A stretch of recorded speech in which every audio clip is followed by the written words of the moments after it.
Before Mark Cuban ever became a billionaire, he was broke, sleeping on the floor, just trying to figure things out. But one decision changed everything, and it's the same decision most people are too scared to make. Nothing's ever gonna stop me now. Nothing's gonna stop me now. At that time, Mark Cuban was just trying to figure things out. He had moved to Dallas looking for opportunity, but nothing was guaranteed. Money was tight, really tight, but that kind of pressure wasn't new to him. Even before Dallas, he had already been making decisions based on survival. When it came time for college, he wasn't chasing prestige or the perfect experience. He was thinking about cost. He chose the University of Pittsburgh simply because it was the most affordable option he could find. And even then, he didn't take the traditional path. He skipped his senior year of high school, enrolling early and getting a head start on his future. Later transferring to Indiana University, where he would go on to graduate with a business degree. Not because he was trying to rush life, but because he was trying to get ahead of it, trying to get to a point where he could stand on his own and start building something real. Because for him, school wasn't the destination. It was just a step, a way to get closer to the life he actually wanted. Even at just 12 years old, he was already finding ways to make money, buying boxes of trash bags for $3 and selling them for $6, going door to door, learning early what it meant to hustle. And now, he was right back in that same mindset. There were even times he was eating mustard and ketchup sandwiches just to get by. He was living in a cramped apartment, sharing it with 5 other guys, 6 people in total, all trying to make something happen. There wasn't much space, not much comfort, and sometimes not even a proper place to sleep, so he slept on the floor. No backup plan, no safety net, just pressure. He took on low-level jobs doing whatever he could to survive, and then things got even more uncertain. He was fired from his job as a software salesman, not because he wasn't capable, but because he chose to chase a deal instead of following the rules. Now he was out of work, broke, unemployed, and down to almost nothing. But instead of backing down, he leaned in. With nothing left to lose, Mark Cuban focused on one thing: learning. He started teaching himself everything he could about computers, reading manuals, studying systems, doing whatever it took to understand the tech world. He didn't have the best connections, he didn't have a big advantage, but he believed in something simple: that if you were willing to outwork everyone else, you could create your own opportunity. As he would later say, work like there is someone working 24 hours a day to take it all away from you. And slowly, that effort started to turn into something real. With almost nothing to his name, he started a small computer consulting business, later known as Micro Solutions. At first, it wasn't anything special. No big office, no investors, no safety net, just him, solving real problems for businesses that needed help. And that's where everything began to shift. One client turned into another, and another, and another.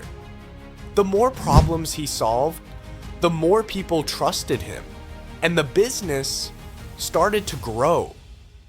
It wasn't perfect, and it definitely wasn't easy, but he understood something most people don't: that failure wasn't the end of the road. It was just part of the process. And as he would later put it, it doesn't matter how many times you fail. You only have to be right once.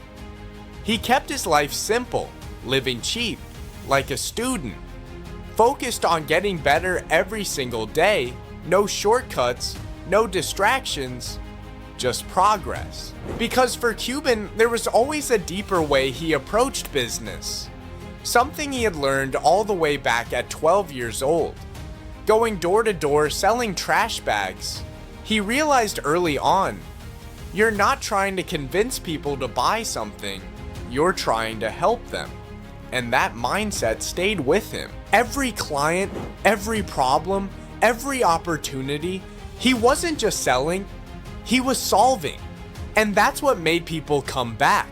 But even more than money, his real motivation was something different.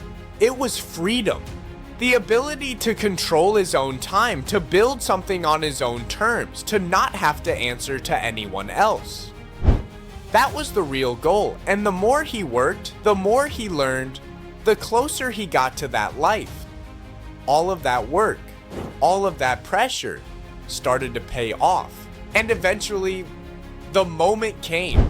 After years of learning, grinding, and building something from nothing, Mark Cuban had turned his small computer consulting business into something real. By 1990, Micro Solutions had grown into a company that businesses actually relied on. And that's when everything changed.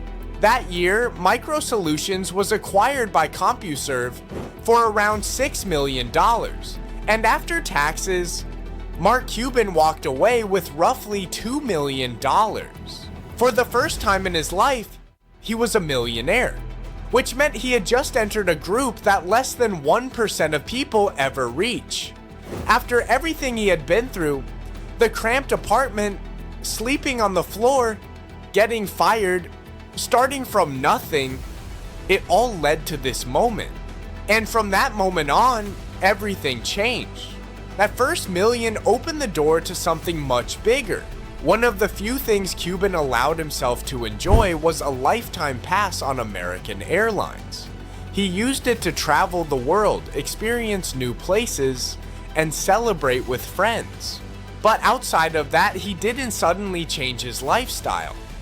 He still lived like a student, stayed disciplined, and saved his money. Because for him, it was never just about spending it, it was about what that money gave him. Freedom. Because Cuban didn't stop there. He kept building, kept investing, kept taking risks. Years later, he would go on to buy the Dallas Mavericks, turning them into one of the most valuable franchises in the NBA. He became a familiar face on Shark Tank, investing in businesses, helping other entrepreneurs build their own paths. And over time, those decisions, those risks, turned him into a billionaire.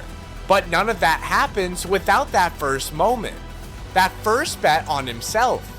That first million. And the craziest part, that first million didn't come from luck.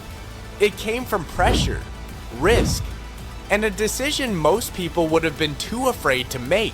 So the real question is, what would you have done? Because stories like this, they're everywhere. Who should I break down next?